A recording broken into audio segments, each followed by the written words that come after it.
ಹಾರ್ಮುಜ್ ಜಲಸಂಧಿ ಗೊತ್ತು? ಹಾರ್ಮುಜ್ ಪರ್ವತದ ಕಥನ ಏನು ಅಂತ ಗೊತ್ತಾ?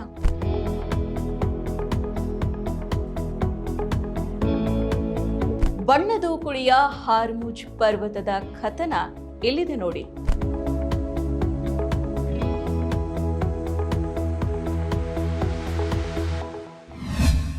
ನಮಸ್ಕಾರ, ADINA.comಗೆ ಸ್ವಾಗತ. ನಾನು ಸಪನ. ಇರಾನ್ ಮೇಲಿನ ಅಮೆರಿಕ ಇಸ್ರೇಲ್ ಯುದ್ಧ 3ನೇ ವಾರಕ್ಕೆ ಕಾಲಿಟ್ಟಿದೆ. ಇರಾನ್ ತನ್ನ ನಿಯಂತ್ರಣದಲ್ಲಿರೋ ಹಾರ್ಮುಜ್ ಜಲಸಂಧಿಯಲ್ಲಿ ಹಡಗುಗಳ ಸಂಚಾರವನ್ನ ನಿರ್ಬಂಧ ಮಾಡಿದೆ. ಇದರ ಪರಿಣಾಮ ಜಾಗತಿಕ ಆರ್ಥಿಕತೆ ಅಸ್ತವ್ಯಸ್ತ ಆಗಿದೆ. ಜಗತ್ತಿನ ಅರ್ಧಕ್ಕೂ ಹೆಚ್ಚು ರಾಷ್ಟ್ರಗಳು ಇಂಧನ ಬಿಕ್ಕಟ್ಟಿಗೆ ಸಿಲುಕೊಂಡಿದ್ದಾವೆ. ಇಡೀ ಜಗತ್ತಿನ ಎಲ್ಲ ಕಣ್ಣುಗಳು ಹಾರ್ಮುಜ್ ಜಲಸಂಧಿಯ ಮೇಲೆ ನೆಟ್ಟಿದ್ದಾವೆ. ಇದು ಸದ್ಯಕ್ಕೆ ಎಲ್ರಿಗೂ ಕೂಡ ಗೊತ್ತಿರೋ ಮತ್ತು ಗಮನಿಸ್ತಾ ಇರೋ ಸಂಗತಿ. ಆದರೆ ಜಗತ್ತಿನ ಹಲವು ಕಣ್ಣುಗಳಿಗೆ ಕಾಣದೇ ಇರೋ, ಗಮನಕ್ಕೆ ಬಾರದೇ ಇರೋ ಸಂಗತಿ ಒಂದಿದೆ. ಅದೇ ಪರ್ಷಿಯನ್ ಕೊಲ್ಲಿ ಪ್ರದೇಶದಲ್ಲಿ ಕಡಿಮೆ ಗಮನವನ್ನು ಸೆಳೆದಿರೋ, ಆದರೆ ಭೌಗೋಳಿಕವಾಗಿ ಹೆಚ್ಚು ಆಸಕ್ತಿದಾಯಕ, ವರ್ಣರಂಜಿತನೂ ಕೂಡ ಆಗಿರೋ ಹಾರ್ಮುಜ್ ಪರ್ವತ ಶ್ರೇಣಿಗಳು. ಹೌದು, ಇರಾನ್ ಭಾಗವೇ ಆಗಿರೋ ಹಾರ್ಮುಜ್ ದ್ವೀಪದಲ್ಲಿ ಈ ಪರ್ವತ ಶ್ರೇಣಿಗಳಿದ್ದಾವೆ. ಇವು ಬಣ್ಣ ಹಚ್ಚಿದಂತೆ ಕಾಣೋ ಈ ಅದ್ಭುತ ರಚನೆಗಳು ಉಪ್ಪಿನ ಗುಹೆಗಳು ಹಾಗೂ ಕೇಸರಿ ಬಣ್ಣದ ತೀರಗಳನ್ನು ಹೊಂದಿದೆ. ಈ ಪ್ರದೇಶದಲ್ಲಿ ಈಗ ಭೂ ಪ್ರವಾಸೋದ್ಯಮ ವೇಗವಾಗಿ ಬೆಳೀತಾ ಇದೆ. ಈ ಪರ್ವತಗಳ ವಿಶೇಷ ಏನು ಅಂತ ಗೊತ್ತಾ? ಸಾಮಾನ್ಯ ಪರ್ವತ ಶ್ರೇಣಿಗಳು ಭೂಖಂಡಗಳ ಪಲ್ಲಟದಿಂದ ಉಂಟಾಗುತ್ತೆ. ಆದರೆ ಹಾರ್ಮುಜ್ ಶ್ರೇಣಿಯ ಪರ್ವತಗಳು ಉಪ್ಪು ಮತ್ತು ಖನಿಜಗಳಿಂದ ಸೃಷ್ಟಿಯಾದ ಬೃಹತ್ ನಿಕ್ಷೇಪಗಳಾಗಿದ್ದಾವೆ. ಇವುಗಳ ರಚನೆಯ ಪ್ರಕ್ರಿಯೆ ಸುಮಾರು 50ರಿಂದ 60 ಕೋಟಿ ವರ್ಷಗಳ ಹಿಂದೆ ಲೇಟ್ ಪ್ರಿಕೇಂಬ್ರಿಯನ್ನಿಂದ ಅರ್ಲಿ ಕ್ಯಾಂಬ್ರಿಯನ್ ಅವಧಿಯಲ್ಲಿ ಪ್ರಾರಂಭ ಆಗಿತ್ತು. ಆ ಸಮಯದಲ್ಲಿ ಖನಿಜಯುಕ್ತ ಆಳವಿಲ್ಲದ ಸಮುದ್ರಗಳು ಈ ಪ್ರದೇಶವನ್ನು ಪದೇ ಪದೇ ಆವರಿಸ್ತಾ ಇದ್ವು. ಸಾವಿರಾರು ವರ್ಷಗಳ ನಿರಂತರ ಪ್ರಕ್ರಿಯೆಯಲ್ಲಿ ಇಲ್ಲಿನ ನೀರು ಆವಿಯಾದಂತೆಲ್ಲ ದಪ್ಪನೆಯ ಉಪ್ಪಿನ ಪದರಗಳು ಅಲ್ಲಿನೇ ಉಳಿದುಕೊಂಡ್ವು. ಕಾಲಕ್ರಮೇಣ ಈ ಉಪ್ಪಿನ ಪದರಗಳ ಮೇಲೆ ಭಾರೀ ಪ್ರಮಾಣದ ಸಮುದ್ರದ ಹೂಳು ಮತ್ತು ಜ್ವಾಲಾಮುಖಿ ಬಂಡೆಗಳ ಪದರಗಳು ಮುಚ್ಚಿಕೊಂಡ್ವು. ಆ ಬಳಿಕ ಈ ಉಪ್ಪಿನ ನಿಕ್ಷೇಪಗಳು ಪರ್ವತಗಳಾಗಿ ಮಾರ್ಪಟ್ವು. ಈ ಮಾರ್ಪಡುವಿಕೆಗೆ 3 ವಿಭಿನ್ನ ಭೂವೈಜ್ಞಾನಿಕ ಪ್ರಕ್ರಿಯೆಗಳು ಕಾರಣ ಅಂತ ಭೂವಿಜ್ಞಾನಿಗಳು ಹೇಳ್ತಾರೆ. ಮೊದಲನೇದಾಗಿ ಭೂಫಲಕಗಳ ಚಲನೆ.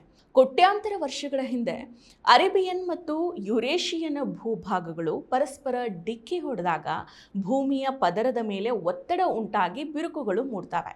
ಈ ಬಿರುಕುಗಳು ಎಲಿವೇಟರ್ಗಳಂತೆ ಕೆಲಸ ಮಾಡಿ ತಳದಲ್ಲಿದ್ದ ಹೆಚ್ಚಿನ ಒತ್ತಡದ ಉಪ್ಪಿನ ನಿಕ್ಷೇಪಗಳನ್ನು ಮೇಲ್ಮೈಗೆ ತಳ್ತವೆ. ಇನ್ನು ಎರಡನೇದಾಗಿ ಉಪ್ಪಿನ ಹರಿವು. ಕಡಿಮೆ ಸ್ನಿಗ್ಧತೆ ಮತ್ತು ಹೆಚ್ಚಿನ ತೇಲುವಿಕೆಯನ್ನು ಹೊಂದಿರೋ ಈ ಉಪ್ಪಿನ ನಿಕ್ಷೇಪಗಳು ಮೇಲ್ಮೈ ಕಡೆಗೆ ಹರಿಯುವಾಗ ಪೇಸ್ಟ್ ರೀತಿಯ ರೂಪವನ್ನು ಪಡೆದುಕೊಂಡ್ವು. ಭೂವಿಜ್ಞಾನದಲ್ಲಿ ಇದನ್ನು ಹ್ಯಾಲೋಕಿನೆಸಿಸ್ ಅಂತ ಕರೆಯಲಾಗುತ್ತೆ.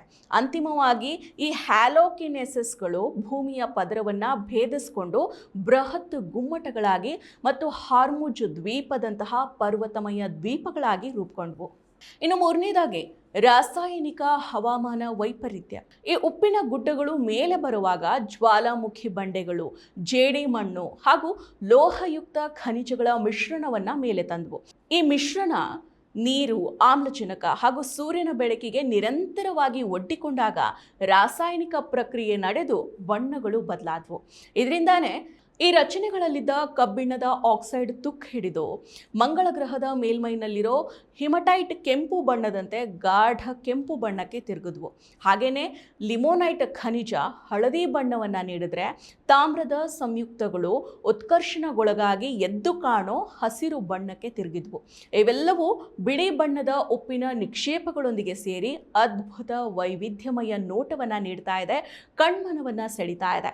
ಈಗ ನಾವು ಚಿತ್ರಗಳಲ್ಲಿ ತೋರಿಸ್ತಾ ಇರುವಂತೆ ಹಾರ್ಮುಜ್ ರಚನೆಯಲ್ಲಿ 70ಕ್ಕೂ ಹೆಚ್ಚು ವಿಭಿನ್ನ ಖನಿಜಗಳ ಸಾಂದ್ರತೆ ಇದೆ. ಪ್ರತಿಯೊಂದು ತನ್ನದೇ ಆದ ಬಣ್ಣವನ್ನು ಹೊಂದಿದೆ. ಇದು ಪ್ರಪಂಚದ ಇತರ ಪರ್ವತ ಶ್ರೇಣಿಗಳಿಗಿಂತ ಭಿನ್ನವಾದ ಭೂಪ್ರದೇಶ ಆಗಿದೆ. ಸಾಮಾನ್ಯವಾಗಿ ಭೂಮಿಯ ಆಳದಲ್ಲಿ ಮರೆಯಾಗಿರೋ ಪ್ರಕ್ರಿಯೆಗಳನ್ನು ಅಧ್ಯಯನ ಮಾಡೋದಕ್ಕೆ ಇದು ಒಂದು ಪ್ರಯೋಗಾಲಯದಂತೆ ಕೆಲಸ ಮಾಡುತ್ತೆ. ಇರಾನ್ ತಟದಲ್ಲಿರೋ ಪರ್ಷಿಯನ್ ಕೊಲ್ಲಿಯ ಈ ವಿದ್ಯಮಾನ ಕೇವಲ ಒಂದು ಪ್ರದೇಶಕ್ಕೆ ಮಾತ್ರ ಸೀಮಿತ ಆಗಿಲ್ಲ. ಹಾರ್ಮುಜ್ ರಚನೆಗಳು ವಿಶಾಲವಾದ ಪ್ಯಾಲಿಯೋಜಿಯೋಗ್ರಾಫಿಕ್ ವ್ಯವಸ್ಥೆಯ ಭಾಗ ಆಗಿದೆ. ಇಂತಹ ಉಪ್ಪಿನ ಕಣಿವೆಗಳು ಪಾಕಿಸ್ತಾನದ ಸಾಲ್ಟ್ ರೇಂಜ್ ಮೂಲಕ ಹಾದು ಭಾರತದ ವಾಯವ್ಯ ಭಾಗದ ರಾಜಸ್ಥಾನವೂ ಸೇರಿದಂತೆ ಹಲವು ಭಾಗಗಳವರೆಗೂ ವಿಸ್ತರಿಸಿದೆ. ಇಂದು ಹಾರ್ಮುಜ್ ರಚನೆ ಗ್ರಹಗಳ ರಸಾಯನಶಾಸ್ತ್ರ ಮತ್ತು ಭೂವೈಜ್ಞಾನಿಕ ವಿಕಾಸದ ಒಂದು ಮಾಸ್ಟರ್ ಪೀಸ್ ಆಗಿ ನಿಂತಿದೆ. ಆದರೆ ಹಾರ್ಮುಜ್ ಜಲಸಂಧಿಯಲ್ಲಿ ಮುಂದುವರಿತಾ ಇರೋ ಉದ್ವಿಗ್ನತೆ ಈ ಪ್ರದೇಶದ ಪ್ರವಾಸೋದ್ಯಮದ ಮೇಲೆ ಕರಿನೆರಳು ಬೀಳುವಂತೆ ಮಾಡಿದೆ. ಮತ್ತಷ್ಟು ವಿಶೇಷ ವಿಡಿಯೋಗಳನ್ನು ನೋಡಲು ಮತ್ತು ಹೊಸ ವಿಡಿಯೋಗಳ ಬಗ್ಗೆ ತಿಳಿಯಲು ಈ ದಿನ .com ಯೂಟ್ಯೂಬ್ ಚಾನೆಲ್ ಸಬ್ಸ್ಕ್ರೈಬ್ ಮಾಡಿ ಮತ್ತು ಬೆಲ್ ಐಕಾನ್ ಕ್ಲಿಕ್ ಮಾಡಿ.